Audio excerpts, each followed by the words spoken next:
Terry Lovelace shocked the world when he broke silence about a strange UFO that appeared in Arkansas.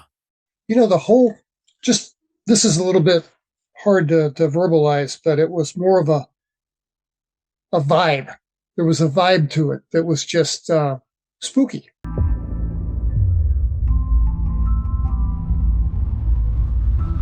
So the lights are, I don't know, a few hundred yards away, and then suddenly, boom, it's over our camp and just hovers there. We were looking right up at the thing. It's as big as a city block. We could hear it humming.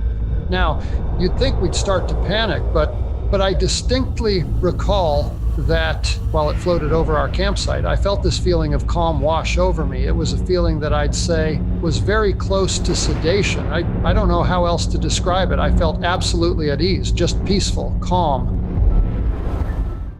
At first, it looked like nothing much, as UFO sightings have become more common than before. But moments later, something unexplainable happened. And I asked Toby, I said, Toby, man, what the hell are these kids doing out here in the middle of nowhere, in the middle of the night? And he said, Terry, man, those ain't no little kids. Look at them. They're not human beings. And he said, don't you remember? They took us and they hurt us. And when he said that, it was just like a smack in the face. And I came out of it, and I was absolutely terrified. Oh, that can't be aircraft. There actually is a large unidentified object. From alien abductions and implants to strange creatures stalking and the government silencing him, what really happened to Terry Lovelace, and why was a similar UFO spotted years later in Fiji? What happened was somehow we were abducted from our tent. And I found myself standing in this, I didn't know if it was a warehouse or some kind of huge building or some great big mothership of some kind or what. But I found myself standing pretty much paralyzed except for my eyeballs. Terry Lovelace discovery. In 2012, Terry Lovelace was living a life that, on the surface, resembled that of many others who tried to put the most troubling chapters of their past behind them. A former United States Air Force medic who had served 6 years in the military during the 1970s, Lovelace had already built a successful civilian career. He earned a law degree, practiced in private firms, and eventually served as an assistant attorney general in jurisdictions like Vermont and the U.S. territory of American Samoa. By the time he retired from his legal career in 2012, he was a respected professional and family man. But no one knew he was keeping a strange experience largely to himself. That year, a routine medical visit changed everything. Lovelace went to a doctor because of a sharp pain in his leg that had caused him to lose his balance and fall. As part of the examination, doctors took X-rays of his leg. The results left the attending physician surprised. Deep within the tissue of Lovelace's right leg, there was a small, square metallic object, roughly the size of a fingernail, and accompanied by tiny wires. The doctor asked routine questions about previous injuries or surgeries that could cause this, and that was when Lovelace remembered something that happened back in 1977. Lovelace remembered a particular event from the summer of 1977, an eerie, unexplained night while he was camping at Devil's Den State Park in northwest Arkansas with a fellow Air Force medic. At the time, he had kept the memories a secret because of professional consequences. He didn't even tell his closest friends or family about what he experienced. But now that the strange chip had been discovered in his leg, the world found out something shocking. Back in 1977, a strange UFO appeared in Arkansas, and something unexplainable happened afterwards. Devil's Den State Park UFO. In the summer of June 1977, Terry Lovelace and his close friend and colleague, only identified as Toby, set out for a short camping trip that would change the course of Lovelace's life. Both men were serving as medics in the U.S. Air Force at Whiteman Air Force Base in Missouri. They decided to take 4 days of leave and escape into the wilderness. Their destination was Devil's Den State Park, a remote and rugged area in the Ozarks of northwest Arkansas, chosen specifically for its solitude and stargazing potential. They had no idea that they were about to see something shocking. After a long drive of about 6 hours, the two set up camp deep in the restricted and secluded section of the park. As night fell on their first evening, they settled around a campfire, drinking beer and talking about life. It was around 9 p.m.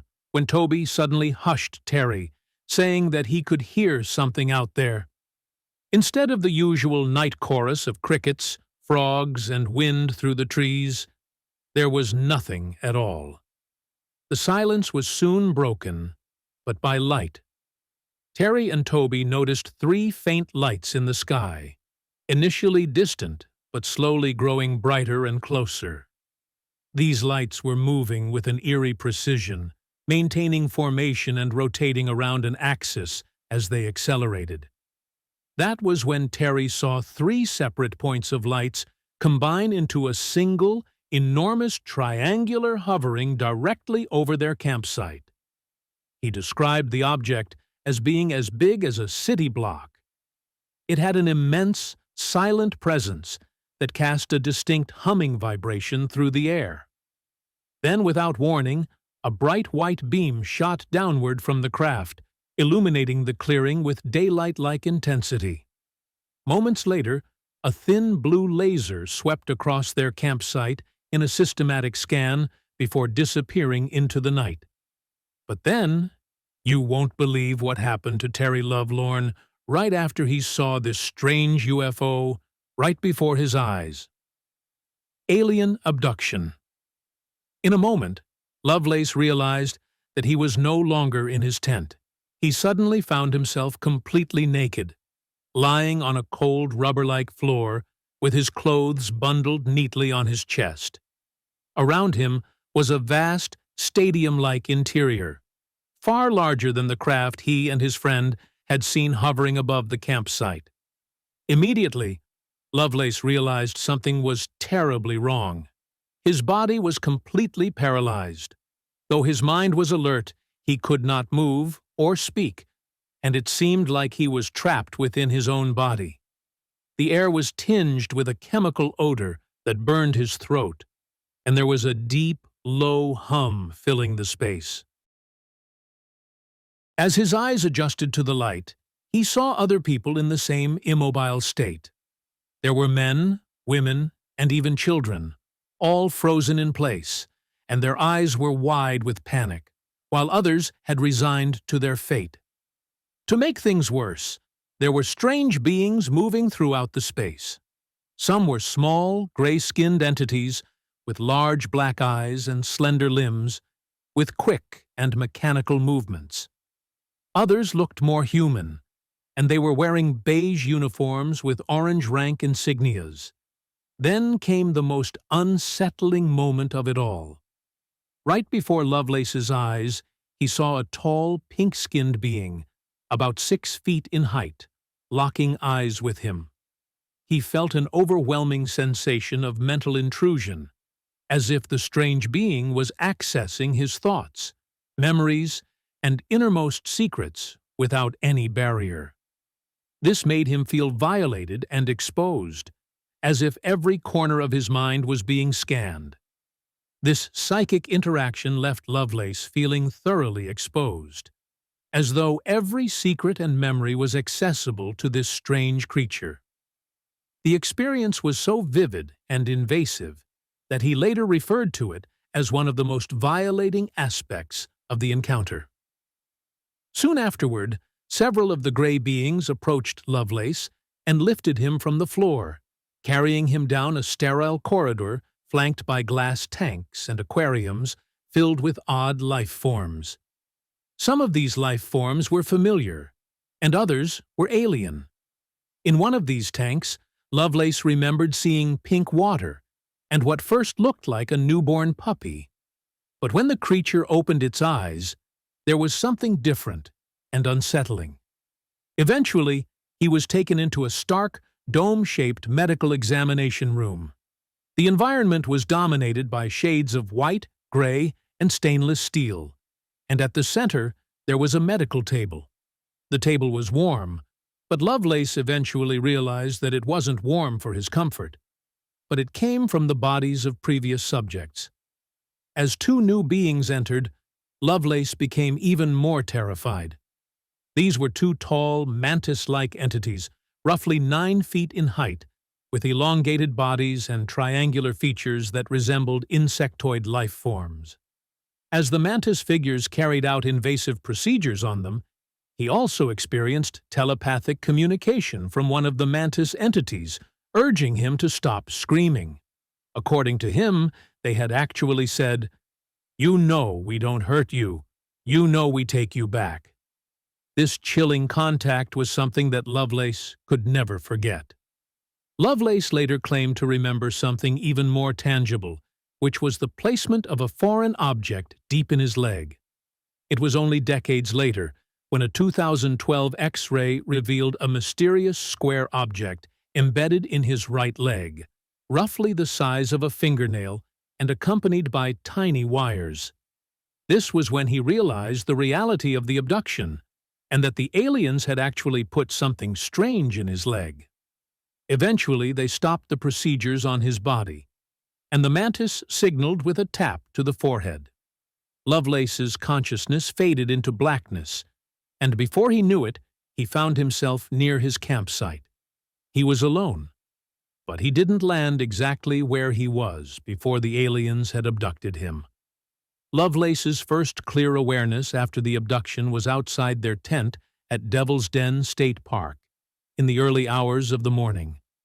The strange craft was long gone, and the forest returned to silence.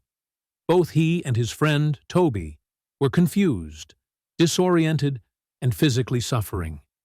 They felt intense sunburn-like pain, dehydration, and fatigue, despite the fact that no daylight had been present when they last remembered being conscious. To make it even weirder, there was no dramatic lowering of a ramp or obvious transport beam that returned them back to land. Instead, it seemed more like their consciousness shifted back to their physical bodies at the campsite after a long time, and they were unsure of how many hours had passed. Even stranger, there were unexplained physical marks all over their body, making it clear that they had gone through something strange during their missing time. Soon, they saw the enormous craft again before it departed into the sky. After this experience, Lovelace found himself at the center of a military investigation that exposed more truths: military intervention and interrogation. After the ordeal in the Arkansas wilderness left Lovelace and his friend Toby with severe burns, dehydration, and exhaustion, they were transported back to Whiteman Air Force Base Hospital for treatment. Medical staff confirmed that their injuries were consistent with radiation-related burns, and even worse, his clothing was collected in a bag marked as biohazard material for further analysis. The experts were not only worried about their immediate health, but also the contamination or unexplained physical effects from the incident. During his time in the clinic, Lovelace shared the injuries he sustained but refused to share the details of the hours from 9 p.m. to 3 a.m. Well, you can't blame him, as he remembered the extraordinary aspects of their experience, like the lights, the craft, the abduction and experiments, and the missing time. He was afraid that this would make him seem mentally unstable. 3 nights after his hospitalization, the atmosphere of secrecy intensified when 2 men in dark suits arrived at Lovelace's hospital room. They identified themselves as agents from the Air Force Office of Special Investigations. One agent, a major, even read him his rights under military law before beginning what Lovelace described as a forceful interrogation. The agents questioned him about the encounter, like the UFO lights, but pressed him as if they already knew the key details. Lovelace only admitted that he saw the lights in the sky, but didn't dive into the abduction and the medical processes carried out on him. Lovelace revealed that the OSI agent's demeanor was intense and intimidating. They demanded explanations, insinuated that he was withholding information, and even made him sign documents that he was not permitted to read. The papers bound him to strict silence, with explicit instructions never to speak of the incident or discuss it with others. Even more shocking, they ordered him to never contact Toby again. Toby was then reassigned to a base in Japan, and they never saw each other again. The period of military intervention and interrogation left Lovelace grappling with fear, confusion, and isolation. It wasn't until decades later that he decided to speak out, unlocking shocking memories about the UFO sighting and alien abduction. Critics and believers. Terry Lovelace's alien abduction narrative has drawn sharply divided reactions from both skeptics and proponents within the broader UFO and abduction research communities. Among critics, one of the problems is the lack of independently verifiable physical proof. The implant had disappeared, and there was no proof that it was ever there in the first place. Even worse, Lovelace never spoke about the alien abduction until decades after the event, so it's easy to guess that this was a lie. Many skeptics point to the fact that all his accounts can't be corroborated by external data, witnesses, or any military records, and that has raised questions about whether what he said was reliable or not. Some reviewers of Lovelace's own book, Incident at Devil's Den, note that dramatic narrative elements and dialogue from decades earlier strain credibility, suggesting that memory may fill gaps in ways that resemble storytelling rather than factual recall. Others say that the account was too film-like. There's also the problem of the implant that was seen on X-rays. While this was intriguing, it could be anything else, like a splinter, calcification, or benign fragments in the body, and doesn't exactly have to be an alien implant. Some researchers emphasize that hallucination states, sleep phenomena, or cognitive confabulation can produce vivid, highly convincing subjective experiences that feel intensely real without involving external agents.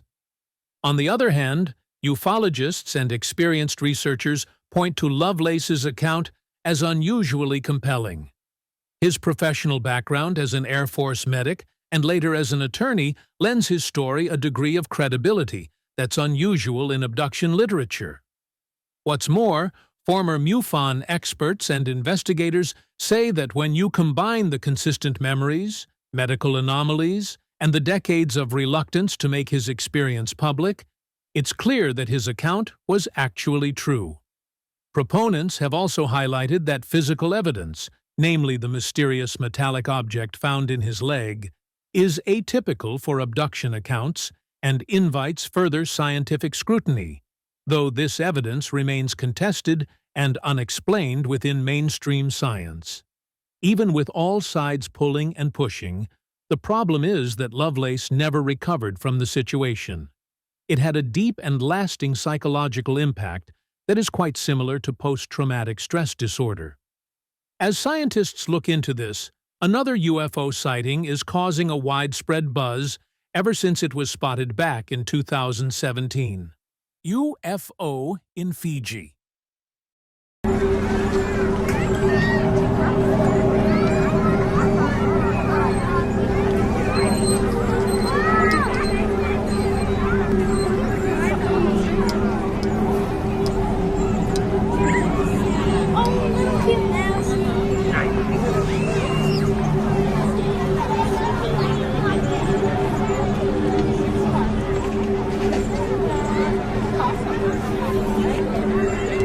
Residents of Fiji were stunned in 2017 when multiple reports emerged of an unusual flying object hovering over the skies near Suva. Eyewitnesses described seeing a disc-shaped craft, unlike any conventional aircraft, moving silently at high altitude. This phenomenon has sparked widespread intrigue and debate among locals, aviation authorities, and UFO experts around the world. Videos of the object show a metallic circular structure with layered segments. The image reveals a sleek, disc-like craft with a distinct separation between its upper and lower sections. This gave a futuristic, almost mechanical appearance. Many noticed that the object remained stationary in the sky for several minutes before slowly ascending out of sight. As eyewitnesses watched the strange UFO hovering in the sky, they realized that it was unlike anything they had ever seen. It was silent, and it was definitely not a helicopter or a drone. The shocking UFO didn't have wings, exhaust, propellers, or other features expected from a normal plane. Ever since that happened, the government officials didn't issue an official explanation, but it was clear that no known aircraft matching the description was operating in the area at the time. Meanwhile, ufologists have jumped on this strange UFO spotted in Fiji, especially with the massive, complicated saucer-like shape. Its structure and hovering behavior remains highly unusual, and it resembles the classic flying saucer descriptions of many other UFO sightings. Local authorities are urging residents to remain calm while investigations continue. Security and aviation officials are reviewing radar data, interviewing witnesses, and analyzing photographic evidence to determine whether the phenomenon was natural, technological, or potentially extraterrestrial in origin.